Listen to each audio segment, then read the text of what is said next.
All right, welcome in everyone. I have been looking forward to this conversation today. I am Jason Wood, the Director of Community Engagement at ANID, and I'm also joined by James Runyan, who is the Executive Director at Hidden River. James, would you like to go ahead and introduce yourself? Tell us a little bit more about you. Certainly. Well, it's great to be with you today, Jason, and also participate with ANAD in this whole process and get out information that's important. So a little on my background, I've been working with eating disorders since '94, and the predominant practice that I've had has been in residential care. So I'm licensed as a marriage and family therapist in California, professional counselor in Arizona, and a certified eating disorder specialist. I've had a pretty extensive background with IADIP as well. I'm a former past president and was actively involved in starting their chapters and developing those years ago, and also working on the certification courses and teaching those courses for a number of years. Awesome. Awesome. Well, we really appreciate all the work that you've done. I know that you've been involved in the eating disorder recovery community for quite some time, and it's super cool to have the chance to actually be able to chat with you today and to talk more. So last November, Anna shared a blog post that originally from Hidden River about your nutrition and culinary skills program. And I thought that it was such a unique program, such an interesting program. And I guess before we even dive into the specifics of it, how did it even come about? Well, that's a great story. I started out as an engineer in school and then eventually became a therapist, and it's worked out great. One of the things in working with people with eating disorders, and I wasn't really familiar with what really they were contending with when I first started in '94, but it didn't take long that I realized not only were we having to deal with the psychological factors and then the complications of malnutrition, but one of the things to transition them to a lower level of care, they needed to be able to feed themselves effectively in that transition. And so a number of the programs that I've worked with over the years, we've really developed a process of identifying what the strengths are of patients in regards to their capability of feeding themselves and where their hangups are. And we did find that their hangups oftentimes were how do they set menus, how do they shop, how do they function within a kitchen, are they familiar with a kitchen, and then how do they actually prepare their foods according to the recipes for things that they'll consume. And so over the years in the programs I've been involved with, we've incorporated a culinary skills training experiential program that walks the patient through this entire process. So when they leave, they can actually prepare foods for themselves from start to finish. And that's really been the crux of the whole process. Yeah, that is incredible to hear. It was one of those things in my own recovery, getting into the kitchen felt really empowering. It was one of those aspects where for the longest time I was scared of the kitchen, and I think a lot of that had to do with the eating disorder. But in my recovery, being able to gain some of those nutrition and culinary skills, it helped me feel like I had a little bit of a handle, a little bit of a say in what was going on with the recovery and being able to take my life back even in the kitchen. So that sounds like just a really cool program. So Yeah, what you're explaining there is empowerment, right? mhm. So empowerment begins with some kind of knowledge. And if that knowledge fits and it's reasonable, then you can enact it. And it makes all the difference in the world. Yeah, it certainly does. It certainly does. So I guess keeping the conversation on empowerment, how are you empowering the patients today? Like, what does the program look like now that it's in place? How has it grown over the years? Yeah. Well, at Head River, when I began, they didn't really have this component. And the team that we've developed over time has really adapted well. But when you look at the process of how do you set this up for every patient that comes through, because each one comes in with a different knowledge and skills base when it comes to preparing their own foods from start to finish. And it begins with our dietitians assessments, and they do their standard nutrition assessment, but we also expand that. And part of their interview is what is their knowledge base? And I'll just use the word home economics, right? How do you function at home so you can be successful? And then they tailor that into the kitchen in regards to food. So there's an entire question process that they put the patient through as far as an interview. And then we have exams. Not exams, they're quizzes. We have quizzes that we give them trying to assess different knowledge bases. So for example, what is their knowledge base in regards to equipment in the kitchen, how to use a recipe, how to prepare foods, what's the process to clean a kitchen, what's the process of keeping a safe kitchen, how do you store foods, things like this. Mhm. And we do a pre-test or pre-quiz and a post-quiz, a series of quizzes when they come in and a series of quizzes when they exit, so we can determine that level of comfortability as they develop. That's really the process that starts at the beginning for every patient. And the dietitians are real good at then identifying with the patient where to begin. Mhm. Awesome. Awesome. And I'm curious kind of what kind of support is provided then ongoing in that program for individuals who, they might get started, they might do well on those tests at first, but then you maybe see them struggling a little bit once you get them in the kitchen. Right. Well, the bigger issue is trying to identify what their hesitancies are. Mhm. And you might have a patient come in that is very comfortable in a kitchen and simply needs guidance and encouragement and some direction. Then other patients might have more of a baseline in significant levels of anxiety and or lacking knowledge. So you can go as far as OCD. Now, a person that has more of an OCD process, whether it's very clear or it's still kind of muddled and it needs to be figured out, they might not go into the kitchen right off the bat because their approach is uneducated and or irrational, and it puts them at risk of doing things that are potentially harmful. So the dietitians have to, with the clinical team, figure out where they begin in that process. And then the introduction to kitchen skills training begins on what they can manage. And we want them to manage things that they will be successful at and they can feel encouraged by, that it feels empowering. But we don't want to get them something that is more complex or difficult that overwhelms them and shuts them down, and then they actually digress. Mm-hmm. And the one thing I can tell just from the reading that I've done about the program and the way that you're talking about it today is I can really tell that you put a lot of care into it and that it is constantly evolving and changing and meeting the needs of the patient. So I really applaud you for that because I can tell that it's well thought out and it's well run and it's not just like, okay, this is great. This is a cutting edge initiative that we're trying to do. Like you have definitely put the work in to make sure that it's going to be a safe place for the individuals participating. Yeah, that, and that's the primary thing. We all know to some extent the majority of patients where there's anorexia, binge disorder, and or bulimia and offset and on ARFID. Oftentimes there's a baseline of anxiety, and our patients have a standard process, I would say, that based on a temperament, they're very sensitive to changes in their environment and they like education up front, right? Mm-hmm. Knowledge is helpful and empowering. And then they want to gradually be exposed to things and show mastery.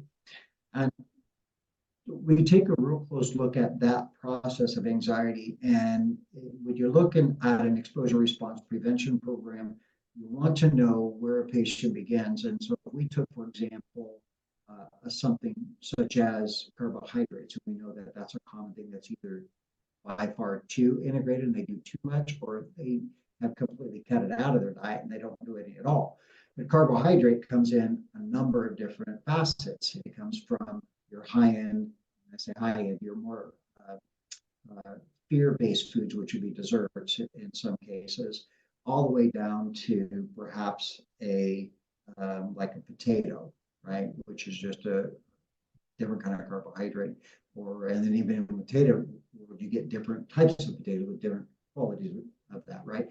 So what we try to do is identify on a Likert scale using from a safe, what they might consider a safe carbohydrate to a fearful carbohydrate, put it on a spectrum, and then the dietitian would determine with the patient where do they fall, and we try to find on a Likert scale 0 to 10, a 5 or a 6 level carbohydrate that we would begin to expose them to. And then once they show mastery with this and not so overwhelmed with anxiety, we would move something from a higher scale down and begin to expose them. Now, a key component to this is DBT. Hmm. DBT really needs to be a part of the equation here, particularly in their emotion management skills training features, so that we can help patients ground themselves in the moment so that they don't let the anxiety overwhelm their good sense. And so you have to start with something that is not an overwhelming item. Things on lower scale, say from a 5 down, you just integrate that into their meal plan because it's really Hmm. or Yeah. less of an issue. And does this kind of then play into to the ERP aspects of everything with that exposure response, excuse me, exposure response prevention that is also a big key of the program? Yeah, exposure response prevention, that came on my radar late 90s, primarily for OCD. That's really its foundation. Now, back in the day when we did work with OCD, it was common to use the term flooding, where you just put them in to near whatever is anxious and you overwhelm them. In the eating disorder spectrum of treatment, particularly in residential care, that's what we do at breakfast, lunch, and dinner and snacks. You can't get away from it because they have to have a baseline nutrition. But in essence, if you look at it from a treatment perspective, that is a flooding process. And you try to make it manageable, but nonetheless, they have to do it. Hmm. With that, the dietitians then have to look at, well, what are the foods that are so overwhelming that would shut the patient down or keep them from being successful? Well, those are the foods and or the skills that we would introduce through an ERP program. And so ERP is really a cognitive behavioral therapy, but I would add in there cognitive emotional behavioral therapy, i.e. DBT. Yeah, I love that because, we hear all these different terms thrown around and all the different acronyms that exist, and they do oftentimes kind of, the boundaries blur. They all kind of work hand in hand with each other. So I'm really curious, what are some of the outcomes that you've seen from this program? Well, it's fascinating when you look at let's go back to what is the purpose of residential care. Residential care really has, in my mind, a primary purpose. When a patient comes in, the issue that they're dealing with truly is malnutrition. And there's something in their process that prevents them from being able to adequately feed themselves or fuel themselves, and they need a higher level of care or a higher level of support. So residential care is responsible in regards to that to try to prevent patients from going to inpatient at a higher level where they'll get the medical care that they need, but you don't necessarily oftentimes get the clinical counseling and ERP and other things, right? Or to come down from IP to residential, and the reason they settle at residential is they're not ready to go to PHP, IOP, or outpatient because at those lower level settings, they have a higher level of responsibility for sustaining their own intake, and they're not able to do that. Mhm. So come back to residential. What our outcome is trying to help the patient overcome whatever the hesitancies, hurdles, psychiatric, psychological issues are, establishing ideal body weight if they're underweight, or stabilizing eating habits if they're binge eating or doing bulimia, right? So our outcome is to try to arrest the eating disorder behaviors and reinstill reasonable behaviors so that they can feed themselves. Then transition to that lower level care, whatever that might be, and be successful. So that's really what it is. So our outcomes, if you look at it, it comes back to their thought processes. Are they thinking clearly? Are they being rational? Are they able to be logical even though there's emotional content, but they can, like from a DBT standpoint, allow their mindfulness to really take effect versus their emotional mind that might be more irrational. And the second thing is that would reduce anxiety, reduce depression. So we do Beck anxiety exams, beginning, middle, and end. We do Beck depression, beginning, middle, and end. And on both of those, we've seen our patients as they stabilize and move through the program, their anxiety and depression drop anywhere from about 50 to 60% of improvement. And what that says is they're able to actually settle themselves with some episodes of duress and not let their duress overwhelm them. The other thing that we look at is quality of life. We do a quality of life assessment, beginning and end, and the patients are clearly indicating that they perceive life better. And I'll put this in the context of hope. They recognize prior to coming in, they were somewhat hopeless. They were struggling. By the time they get through program, they're ready to transition out to that next level. They have hope and the idea that they can do this. And so with those three factors, Beck depression, Beck anxiety, quality of life, and then the skills training, we're setting them up for success as they transition out, knowing that they're going to have some struggles. But with the skills training from DBT on how to ground oneself, they know what to do. They have the skills. Now they have to enact it. But they still need support at PHPR. Yeah. Well, that's awesome. I think you all are doing some incredible work. And as I was reading more about the program, as I was helping with that blog post last year, I was really excited to hear that there's programs like this out there, because this is something I feel like I could have benefited from as I was going through my recovery journey. And I really appreciate all the incredible work that you're doing there at Hidden River. Do you have anything else that you'd like to add before we wrap up this conversation today? Yeah, a couple of things that might be of interest are what are some real world events that have happened here on campus? And so I'll go through a couple of stories for you. Yeah. And one of them was when I first started integrating this into the program, and the dietitians, the therapists, everybody was learning the process, that there was an experience where the first episode of training within the kitchen occurred. And what ended up happening is the staff had brought three patients, I believe it was three patients, into our training kitchen. And they were still getting familiar with how to do the grounding and the education, things like that. Well, that session didn't go so well. This was about a year and a half ago, where one of the patients was okay. They walked in very comfortable. I got this, was the approach. Another patient started crying because she was overwhelmed and unfamiliar with the environment. Another of the patients became so distressed, she cried and she ran out of the room. Mm. And so looking at those three patients, you have all the different levels of skill and knowledge base, but you also have different approaches for emotion management under circumstances. And it was a great learning opportunity for our staff to begin to look at each patient uniquely and then begin to tailor the program for what they needed. Now, all three patients were successful in going through the program, and they adapted that because the one who ran out needed much more attention prior to coming in with education and training versus the other two. It was a great experience. And then another scenario, I walked into the training kitchen one day to do something, and I just caught this smell of apple pie.